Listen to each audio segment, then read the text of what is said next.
Welcome to my study today. We're going to have a look at the definite article, that's the word the three ways we pronounce it, where we use it using our common sense, and where we use it where we have to use it in English sentences. I'll also show you some grammatical structures which will be very useful for your written work. And at the end I'll give you some exercises so you can practice for yourself. The definite article is invariable in number and gender. By that I mean you can say the boy, masculine, the girl, feminine, and the children, which is a plural. When the word the is followed by a consonant sound, we use the schwa sound, the sound in English. The boy, the dog, the cat. And even if we have a vowel which sounds like a consonant, we still use schwa. The university, the one-horse town. When it's followed by a vowel sound, it's very soft. It's an I sound. I. Almost disappears. The ear, the apples. It's almost as if I'm saying the air, the apples, without the I sound in there at all. And if I want to stress the sound, when I want to know something specific, I would say, are you really the Mick Jagger? Are you really the Mick Jagger? He can't get no satisfaction, so it looks like he might really be the Mick Jagger. You may have wondered what I meant when I said using our common sense. Well, if we went into this room and somebody said, turn on the light, we can see the light and we know which one they would have meant. Open the window. There's only one window. We know which one is meant. Is the floor carpeted? Well, there's only one floor. The ceiling is painted white. We can see that, and using our common sense, we know it's the ceiling. The bed is at the far end of the room. The laptop on the table, there's only one table there, on the table is running Windows 11.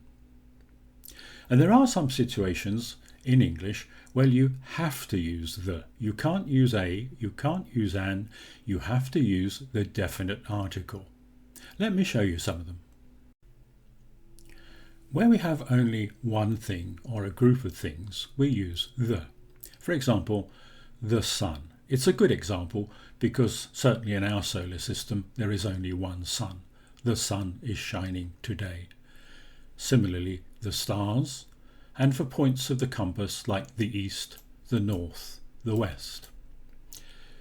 When we have just spoken about something and used a, for example, bring me a sandwich, please.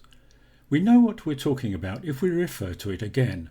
The bacon, lettuce and tomato looks good.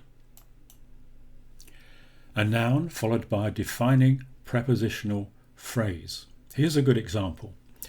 I live in the house with, there's your preposition, the blue door. Not I live in house with blue door, as I've heard some students say. The Battle of Waterloo. And maybe I might just say there, the Battle of Waterloo, because it's very specific.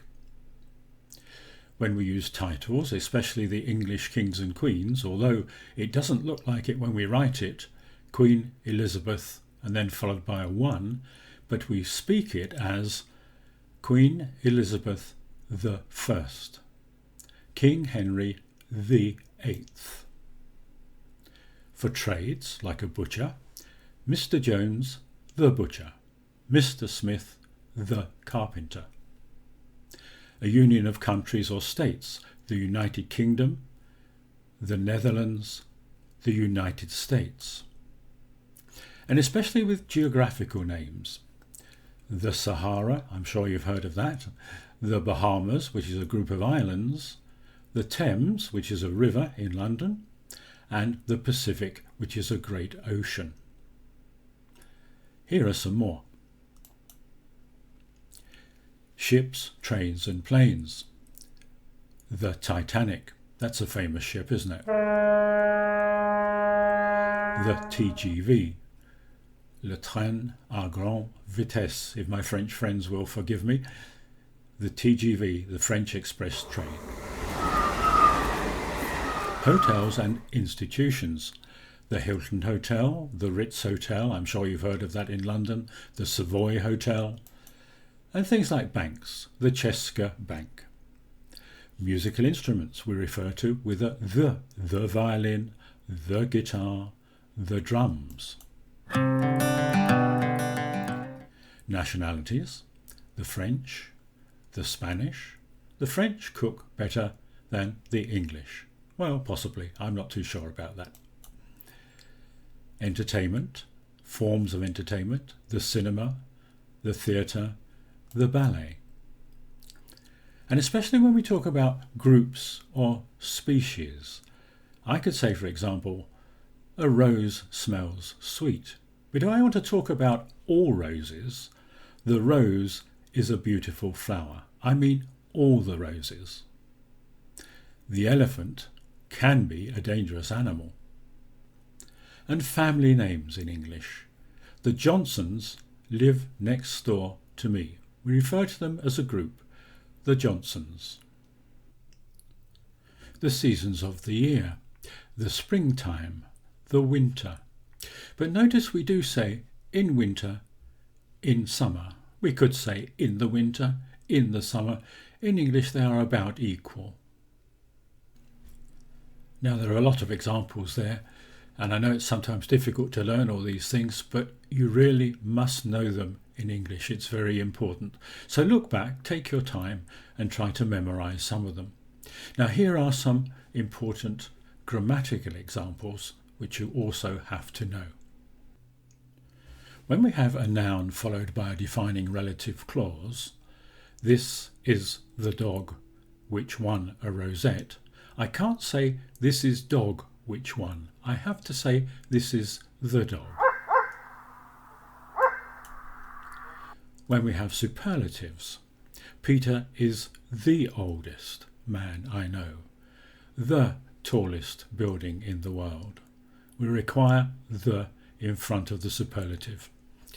And when we use the best and the most as nouns like this, that film was the best I've seen, not that film was best I've seen. Before a common noun followed by a proper noun which it defines. Now that sounds complicated, but all it means is the planet Mars. The planet Mars. The poet Shakespeare. The poet Shakespeare. And before adjectives used as nouns denoting a whole class. I could say the poor man would like to work for some money, but if I want to refer to the whole group of poor people, I say the poor. And I can say the rich, meaning the groups of people. Look back over these and take your time because they are quite complicated, but if you're writing, and if you're writing for exams especially, you just have to get them right. Now here's some examples that you can try for yourself. Exercise 1, the definite article.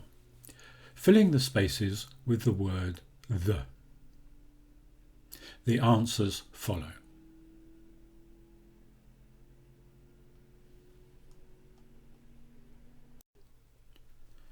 Here are the answers.